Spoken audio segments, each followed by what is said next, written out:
सभी गुरुजनों को मेरा नमस्कार। उनको विशेष रूप से बधाई जो आज से टीआरई 3 वाले विद्यालय योगदान किए हैं। उनको बहुत बहुत बधाई हो। आप अपने विद्यालय में गए हैं, उस विद्यालय में वहाँ के बच्चों को आप अच्छे से पढ़ाएं।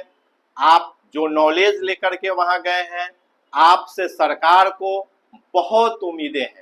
चाहे वो बीपीएससी 1 के हों, 2 के हों या 3 के हों, आपसे काफ़ी उम्मीदें हैं और आप गरीब के बच्चों का सपना लेकर के वहाँ गए हैं। आप उन बच्चों को अच्छे से मेहनत से पढ़ाइए और वो बच्चे आगे बढ़े। इसी के साथ आपको बहुत बहुत फिर से मैं बधाई देता हूँ। काफ़ी गुरुजनों का मैसेज आया था कि सर मैं योगदान तो कर लिया, विद्यालय में जा कर के मैंने आज क्लास भी गया था। आज से योगदान लेटर लेकर के लोग विद्यालय में जाकर योगदान भी किए हैं और क्लासेज भी लिए हैं। आज हमें सूचना मिली है, मैसेज भी आया था और उन्होंने कहा है कि सर मैं तो कर लिया योगदान, लेकिन मेरा अब सैलरी कैसे आएगा। एक कहावत है, बिन पानी सब सून, मतलब बिना पानी का सब सूना है। मतलब ये हुआ इस संदर्भ में कि अगर आपका प्राण नंबर नहीं है तो सब कुछ बेकार। मतलब आप सब मेहनत करेंगे, आपको सैलरी नहीं आएगा। आखिर हो रहा है किस लिए? सैलरी के लिए ही तो आपको वहां पढ़ा रहे हैं, इतनी दूर से आकर के सब कुछ कर रहे हैं, यहाँ रूम लेकर के रह रहे हैं, घर परिवार से दूर हैं। तो इसलिए आप एक चीज पर फोकस करेंगे, प्राण नंबर। ये आज हम इसी पे डिस्कस करेंगे कि आपके लिए बहुत जरूरी है प्राण नंबर जनरेट कराना और प्राण नंबर से ही आपका एनपीएस अकाउंट भी खुलना है। अगर आपका प्राण नंबर अगर नहीं होगा तो आपके अकाउंट में सैलरी भी नहीं आएगा। आज इसी विषय को लेकर के हम आपके सामने हाजिर हैं। तो आज हम प्राण नंबर के बारे में समझेंगे कि कैसे प्राण नंबर हमको जनरेट करना है और इसी प्राण नंबर से ही आपका एनपीएस अकाउंट बनेगा। सबसे पहले देखेंगे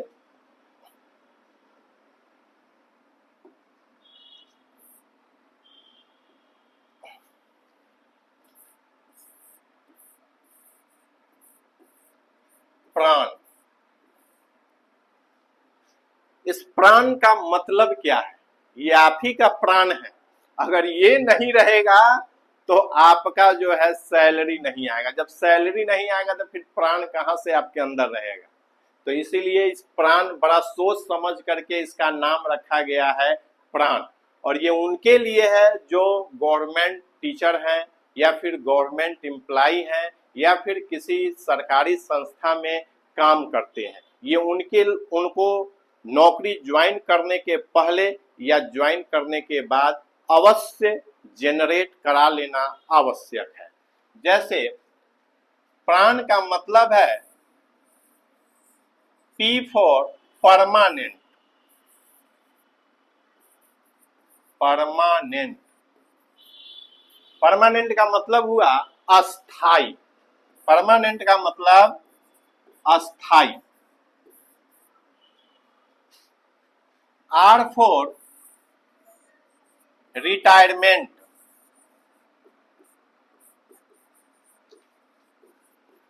रिटायरमेंट इसका मतलब है सेवानिवृत्ति।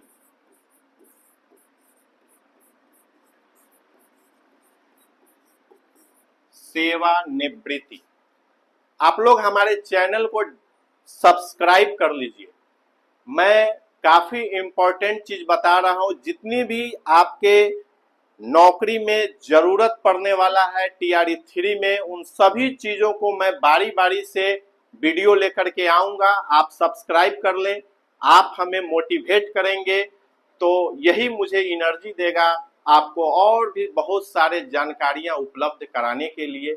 आप हमें मोटिवेट करें, सब्सक्राइब कर लें हमारे चैनल को, अग्रवाल एकेडमी को। मैं तो इस चैनल पे पिछली बार स्टेट की भी तैयारी कराया था, मैंने बीपीएससी की भी तैयारी कराया था, और इस बार भी जो आ रहा है फिर से नया T4.0, जो आपके छोटे भाई हैं, बहन हैं, उनको आप मोटिवेट कीजिए और इस चैनल से जुड़िए। TRE4 के लिए हम बैच लेकर के आ रहे हैं, फिर स्टेट के लिए भी हम बैच लेकर के आ रहे हैं। फिलहाल हम अभी यहाँ देखेंगे, तो पिछली बार हम लोग ने ऑफलाइन में जो ये क्लासेस दिया है, इस बार हम लोगों का विचार हुआ है कि ऑनलाइन क्लासेज आपको फ्री ऑफ कॉस्ट दे, ताकि बहुत सारे गरीब बच्चे हैं जो अफोर्ड नहीं कर पाते हैं ऑफलाइन, तो इसलिए उनको निःशुल्क ऑनलाइन भी हम सुविधा देने जा रहे हैं। इस बार से बहुत जल्द उसका कोर्स भी आ जाएगा, आप उनको जो है सब्सक्राइब करके वहां से पढ़ सकते हैं। तो आज हम बात करेंगे प्राण के बारे में। P फॉर परमानेंट मतलब अस्थाई, R फॉर रिटायरमेंट सेवानिवृत्ति, A फॉर अकाउंट मतलब खाता, ठीक है, अकाउंट, और N फॉर सबको जानते हैं नंबर मतलब संख्या। परमानेंट रिटायरमेंट अकाउंट नंबर मतलब अस्थाई सेवानिवृत्ति खाता संख्या। मतलब जब ये आप प्राण बना लेंगे, आपका एक कोड 12 डिजिट का एक कोड आपको आएगा। यह प्राण नंबर कितने डिजिट का होगा? 12 डिजिट का होगा, 12 डिजिट। और यही 12 डिजिट का प्राण नंबर जब आप का खाता एक खुलेगा, एनपीएस अकाउंट मतलब नेशनल पेंशन स्कीम, जब आप यह एनपीएस खुलेगा तब जो सरकार 14% आपके एनपीएस अकाउंट में क्रेडिट करती है, और बाकी आपका भी जो कुछ कट करके उसमें जमा होता है, जब आप रिटायर करेंगे, जब आप 60 साल पूरा कर लेंगे नौकरी के, बहुत लोग होंगे जो अभी ज्वाइन किए हैं 30 बरस पर भी ज्वाइन किए होंगे तो 30 साल नौकरी करेंगे, और हो सकता है बहुत लोग 25 बरस पर ज्वाइन किए होंगे तो 35 साल नौकरी करेंगे, हो सकता है बहुत लोग 35 साल में भी किए होंगे तो 25 साल और नौकरी करेंगे। तो जब यह नौकरी आप 60 साल पूरा कर लेंगे तो 60 साल के बाद आपका जो यह एनपीएस का जो एक फंड है, जो गवर्नमेंट का फंड है, जब रिटायर आप होंगे तो एक मोटा अमाउंट आपके मेहनत का पैसा, सरकार के द्वारा दिया गया कुछ पैसा, ये सभी एक जगह कलेक्ट हो करके जो ये एनपीएस का पैसा शेयर बाजार में भी लगा रहता है, ये हमेशा बढ़ता ही रहता है। तो एक आपको मोटा अमाउंट, एक बड़ा अमाउंट, बिग अमाउंट आपको उस बुढ़ापे के समय मिलेगा, जिससे आप बहुत सारा काम कर भी सकते हैं। तो इसलिए आप सबसे पहले फोकस देंगे, जब आप वहां योगदान कर लिए, विशिष्ट शिक्षक वाले तो सबको ही अपना बना लिए, प्राण नंबर बना लिए, लेकिन जो अभी आज से जो ज्वाइन किए हैं, इस 15 तारीख से जो ज्वाइन आज किए हैं विद्यालयों में, वो लोग अभी बहुत लोग अनभिज्ञ हैं। वो सोच रहे हैं कि ज्वाइन हमने कर लिया बस हो गया, बस अब पैसा आएगा। नहीं, इसकी एक प्रक्रिया है। इसलिए आप प्राण नंबर, हाँ एक चीज और आप ध्यान देने योग्य बातें हैं कि आप जो जाएंगे प्राण नंबर जनरेट कराने, तो कंप्यूटर वाले के पास आप जाएंगे तो वहां आप ध्यान देंगे कि मेरा नाम सही से भरा जा रहा है कि नहीं, मेरा डेट ऑफ बर्थ सही से भरा जा रहा है कि नहीं, मेरा एड्रेस सही से है कि नहीं, मेरे पिताजी का नाम, माँ का नाम, मतलब इसमें कहीं भी माइनर मिस्टेक भी नहीं होना चाहिए। अगर आपके इस प्राण नंबर में अगर थोड़ा भी मिस्टेक हुआ तो परेशानी में आप पड़ जाएंगे। इसलिए जो चीजें आपके गवर्नमेंट में दिया गया है, जो आपने बीपीएससी में दिया है, जो डॉक्यूमेंट आपने विद्यालयों में दिया है, सेम चीजें इस प्राण नंबर में भी देना होगा। ये नहीं कि अगर मान लीजिए आपका नाम नवजीत है, NAVJEET, मेरे सर्टिफिकेट में डबल ई है, ऐसा ना हो कि वह आई कर दे, NAVJIT, तो फिर गड़बड़ हो जाएगा। तो इसलिए छोटा मिस्टेक भी आपको ब्लंडर बना सकता है मिस्टेक, इसलिए आप इसको ध्यान रखेंगे, गड़बड़ नहीं होना चाहिए। और यही प्राण नंबर आपका एनपीएस अकाउंट बनेगा और अस्थाई सेवानिवृत्ति खाता संख्या। अब हम ये देखेंगे कि प्राण नंबर जब हमको जनरेट करना है तो कौन कौन से डॉक्यूमेंट की आवश्यकता होगी। बहुत सारे डॉक्यूमेंट की भी आवश्यकता होती है, बहुत सारा डॉक्यूमेंट आपके पास है भी, बहुत सारा न भी है, तो वह जो नहीं है वह कैसे पता चलेगा, और आइए उसके बारे में हम बताते हैं। सबसे पहले जब आप प्राण नंबर जनरेट करने जाएंगे, ये तो अपने से भी आप इसको जनरेट कर सकते हैं, अपने से करें तो और बेहतर है। मैं नेक्स्ट क्लास में ये भी बताने वाला हूं कि प्राण नंबर मैं खुद कैसे माई सेल्फ जनरेट कर सकते हैं। अपने से करेंगे तो मिस्टेक होने का चांस बहुत कम है, लेकिन कंप्यूटर वाले के पास प्रेशर रहता है, वर्क प्रेशर में रहता है, हो सकता है वो आपके नाम में गड़बड़ सड़बड़ कर दे। तो इसलिए आप इस चीज का ध्यान रखेंगे कि शुद्ध लिखाए, गड़बड़ उसमें न हो, एकदम सही होना जरूरी है। तो इस प्राण नंबर को जनरेट करने के लिए सबसे पहले आपके पास डीडीओ कोड होना बहुत आवश्यक है। एक डीडीओ कोड होता है। दूसरा नंबर आपके पास चाहिए ट्रेजरी कोड। ट्रेजरी कोड भी होना आपके लिए जरूरी है। तीसरा आपके पास चाहिए पैन कार्ड। चौथा आपके पास चाहिए आधार कार्ड।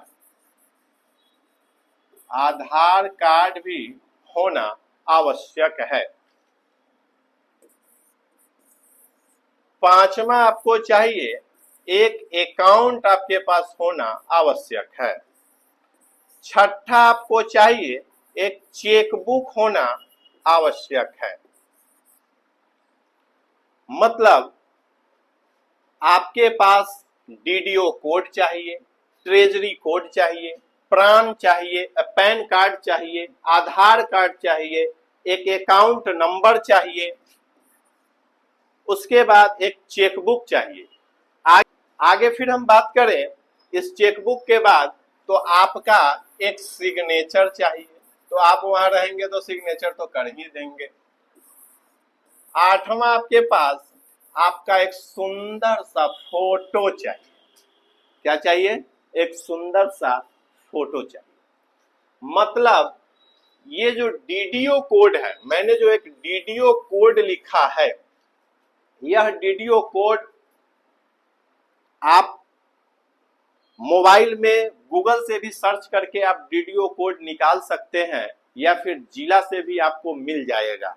डीडीओ कोड, जैसे ही डीडीओ कोड आप सर्च करेंगे, उसी के साथ साथ ट्रेजरी कोड भी आपको मिल जाएगा। डीडीओ कोड के साथ ही ट्रेजरी कोड लिंकअप होता है। जहां डीडीओ कोड होगा वहां ट्रेजरी कोड भी होगा, और आप उसको प्राण नंबर में डाल देंगे। जब आप फॉर्म उसका फिलअप करेंगे प्राण का, तो वहां डीडीओ कोड की बहुत आवश्यकता होती है। तीसरा, आप सभी के पास पैन नंबर तो होगा ही होगा, उस पैन नंबर का भी काफी आवश्यकता है। आधार कार्ड, ये बहुत जरूरी है। अगर ये नहीं होगा तो फिर आपके पास प्राण जनरेट कर नहीं सकते हैं आप। इसलिए ये डीडीओ, ट्रेजरी, प्राण और आधार ये बहुत होना जरूरी है, और साथ ही साथ अकाउंट नंबर भी होना आवश्यक है। एक आप एक नहीं है तो आप जल्दी से जल्दी अति शीघ्र अकाउंट नंबर आप एसबीआई बैंक में जा करके एक खोलवा ले खाता, क्योंकि पैसा जो आएगा उसी बटुए में आएगा, उसी अकाउंट में आएगा। आपका बटुआ वही ना है, कहाँ गिरेगा पैसा? उसी अकाउंट में ना। जब आपके पास अकाउंट नंबर नहीं रहेगा तो फिर वेतन किस में आएगा? तो इसलिए इस अकाउंट नंबर का होना आवश्यक है। एक है चेकबुक। ये चेकबुक जब आप फॉर्म फिलअप कर लेंगे तो हमें लगता है चेकबुक की आवश्यकता नहीं भी पड़ेगी, है तो अति उत्तम, अगर नहीं है तो चेकबुक की आवश्यकता। अगर चेकबुक नहीं है तो आप जो है पासबुक इसके जगह पर लेकर के जा सकते हैं। ये उतनी जरूरत है नहीं चेकबुक, लेकिन पासबुक से भी आपका काम चल जाएगा। अब हम बात करें, हस्ताक्षर तो होना ही है, फोटो होना ही है, और 9 माह। ये कैसे पता चलेगा कि आप नौकरी में हैं? तो पता चलेगा आपका औपबंधिक प्रमाण पत्र से। मतलब आपके पास योगदान 9 भी है लेटर, उसके बाद स्थापना लेटर नहीं है, तो आपके पास एक मिला होगा औपबंधिक पत्र। ये औपबंधिक पत्र की भी आवश्यकता पड़ेगी, क्योंकि योगदान लेटर तो आपका जमा हो जाएगा वहां, उसके बाद स्थापना लेटर भी जमा हो जाएगा, तो आपके पास बचा रहेगा एक औपबंधिक पत्र, और ये औपबंधिक पत्र की आवश्यकता उसमें पड़ेगी। और औपबंधिक पत्र, उसके बाद DDO code, treasury code, PAN card, Aadhaar card, account number और चेकबुक या पासबुक, उसके बाद हस्ताक्षर, फोटो और औपबंधिक पत्र के माध्यम से आप प्राण नंबर एक जनरेट कर लेंगे।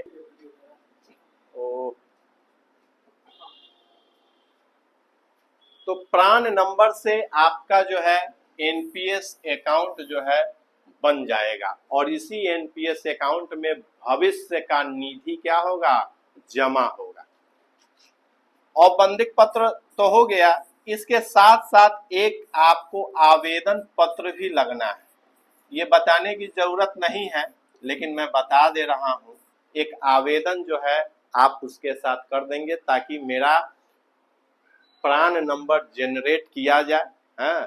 उसमें बता दीजिएगा कि मेरा जो है औपबंधिक पत्र में जो आपका टीचर आईडी है, उस टीचर आईडी का मेंशन करके एक आवेदन पत्र आप लिख लेंगे, और तब जाकर के आपका प्राण नंबर कितने दिनों के अंदर में आएगा?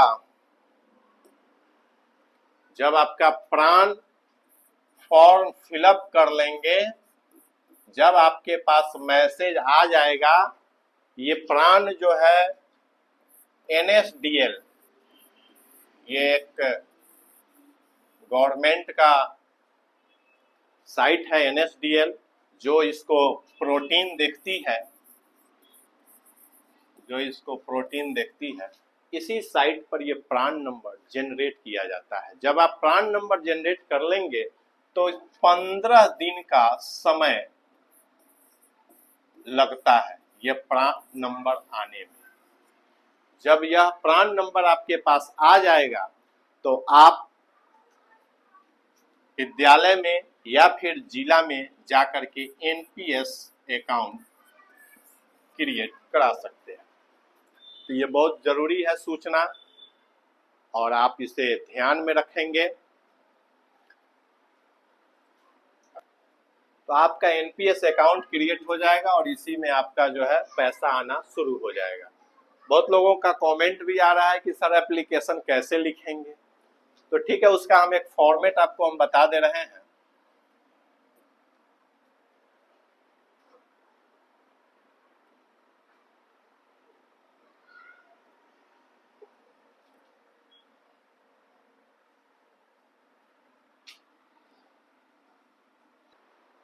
देखिए, आवेदन का जो फॉर्मेट है यही है, आप इस तरह से लिख सकते हैं।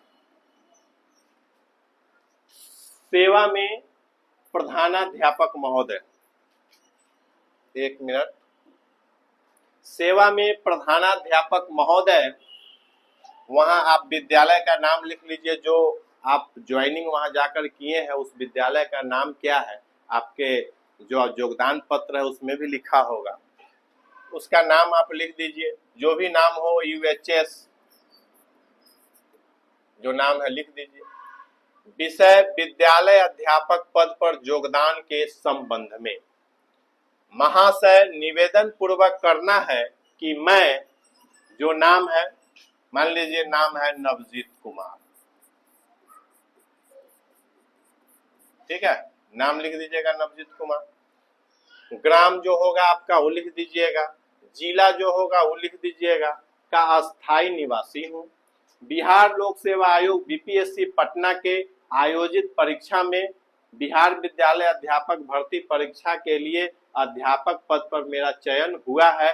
किस क्लास के लिए? 9th 10th या फिर आपका अगर होगा 11 12 तो 11 12 लिख दीजिएगा, ठीक है। नियुक्ति हुआ है और नियुक्ति जो संख्या आपका जो दिया हुआ है वो देख लीजिएगा, किसी का 22/2026 है या 25 जो है आप देख लीजिएगा। विज्ञापन संख्या, वो विज्ञापन संख्या आप इसमें डाल दीजिएगा। दिनांक लिख दीजिएगा। द्वारा मुझे विद्यालय का नाम में पदस्थापित किया गया है, मतलब इस विद्यालय में पदस्थापित किया गया है। अतः उपरोक्त आदेश के आलोक में आज दिनांक इतना, आज मतलब 15 तारीख को आप ज्वाइन किए हैं, 15/5/2025, ठीक है। आप इसको देख लीजिएगा। अब अपराह्न में किए हैं कि पूर्वाह्न, देखो ये बहुत बड़ा एक मैटर है, बहुत लोग को जानकारी नहीं होगा कि अपराह्न और पूर्वाह्न ये मैटर फंस जाता है। मान लीजिए आप योगदान लेटर ले लिए, ठीक है, विद्यालय में चले गए, अब विद्यालय में पहुंच जाने के बाद अगर आप लिख दिए उसमें अपराह्न, अपराह्न में ज्वाइन किए मतलब 12 बजे दिन के बाद अगर ज्वाइन किए तो आपका उस दिन का पैसा गया, उस दिन का पैसा गया। अगर आप पूर्वाह्न में चले गए वहां और पूर्वाह्न में आपने ज्वाइन कर लिया तो आपका उस दिन का पैसा पक गया, मतलब उस दिन का पैसा आपको मिलेगा। इसलिए सभी लोग ध्यान रखेंगे कि आप अगर वहां गए हैं ज्वाइन करने तो पूर्वाह्न ही लिखेंगे। पूर्वाह्न मतलब 12 बजे दिन से पहले आप पूर्वाह्न लिखेंगे तो 15 तारीख का पैसा आपके अकाउंट में क्या आएगा? आएगा। अगर कहीं अपराह्न लिख दिए होइएगा तो कितनों नाक रगड़ लीजिए आपको पैसा नहीं मिलेगा, फिर नेक्स्ट डे से आपका काउंटिंग शुरू हो जाएगा। तो इसलिए ये ध्यान रखिएगा पूर्वाह्न। तो यहाँ जो लेटर में लिखिएगा या पूर्वाह्न, मैंने दोनों ऑप्शन लिख दिया है अपराह्न। हो सकता है बहुत लोग 3 बजे जाएंगे तो भाई जो प्रधानाध्यापक होंगे वो 3 बजे न लिखेंगे, अपराह्न न लिखेंगे, वो पूर्वाह्न तो लिखेंगे नहीं।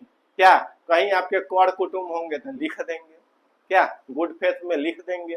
लेकिन प्रयास कीजिएगा पूर्वाह्न में विद्यालय हम पहुंच जाएं 12 बजे से पहले, और लेटर में आप ये मेंशन कर दीजिए कि मैंने 11 बजे पूर्वाह्न में विद्यालय ज्वाइन किया।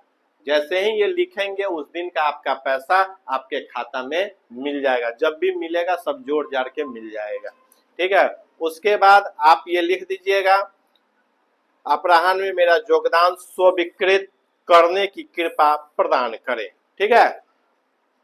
अब हम बात करेंगे,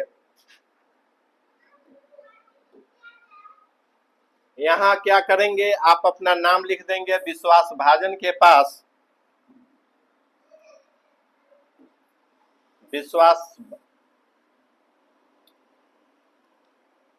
विश्वास भाजन के पास नाम जो आपका होगा नाम लिख देंगे इस जगह पे। वर्ग 9th 10th, मतलब कौन क्लास तक पढ़े हैं मत लिखिएगा, लिखिएगा 9 to 10th, मतलब किसके टीचर हैं ये मतलब है वर्ग का, ही नहीं कि कहिएगा एम में तो फिर गड़बड़ हो जाएगा।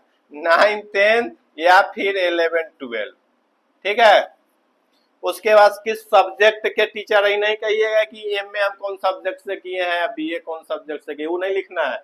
आप किस सब्जेक्ट के लिए अपॉइंटमेंट हुए हैं सोशल साइंस के लिए हुए हैं या अंग्रेजी के लिए हुए हैं या विज्ञान के लिए हुए हैं, ये लिखना है। आपका जो सब्जेक्ट है वो लिख देंगे। आपका जो ये रोल नंबर है यह लिखने की आवश्यकता है नहीं, यहाँ पर आप टीचर आईडी लिख सकते हैं, लेकिन आपको टीचर आईडी अभी मिला नहीं है तो औपबंधिक प्रमाण पत्र में जो आपको मिला होगा उस औपबंधिक प्रमाण पत्र में लिखा हुआ है आपका टीचर कोड क्या है, उस टीचर कोड का जो है यहाँ मेंशन कर देना है। आप अपना मोबाइल नंबर और आप अपना सिग्नेचर लिखकर दिनांक यहाँ दे देंगे, यहाँ दिनांक दे देंगे, आपका हो जाएगा। और यहाँ यहीं पे लिख दीजिएगा पूर्वाहन में, यहाँ भी लिख दीजिएगा, ऊपर भी लिख दीजिएगा कि ध्यान रहेगा दूर से नजर है तो पूर्वाहन में ज्वाइन किए हुआ है। ठीक है दोस्तों, आप हमारे चैनल को सब्सक्राइब कर लीजिए। आप अगर सब्सक्राइब करेंगे तो हमें वीडियो बनाने का जो है मोटिवेशन मिलेगा, और जब मोटिवेशन मिलेगा तो आपके जानकारी के लिए नए नए वीडियो इस पर लाता रहूंगा। अब एक चीज और हम आपको जानकारी दे दें कि इसी चैनल पर बहुत जल्द स्टेट की भी हम तैयारी कराने जा रहे हैं ऑनलाइन मोड में। ऑफलाइन में तो पहले चलता ही था, इस बार हम लोगों ने, हमारी टीम ने यह सोचा है कि जो गरीब बच्चे हैं, जो स्टेट की तैयारी करना चाहते हैं, जो बीपीएससी की तैयारी करना चाहते हैं, हमारी टीम इस पर काम कर रही है। बहुत जल्द हम 2 से 3 दिन के अंदर में हम स्टेट की तैयारी कराने जा रहे हैं, और इसके साथ साथ बीपीएससी की भी तैयारी, मतलब स्टेट प्लस बीपीएससी। पिछले बार जो हमने ऑफलाइन तैयारी कराया था उस ऑफलाइन में काफी बच्चों का सिलेक्शन हुआ है, और इस बार हम प्रयास कर रहे हैं कि उससे भी ज्यादा बच्चों का सिलेक्शन हो हमारे यहाँ से स्टेट और बीपीएससी की तैयारी करा करके। बहुत बहुत धन्यवाद।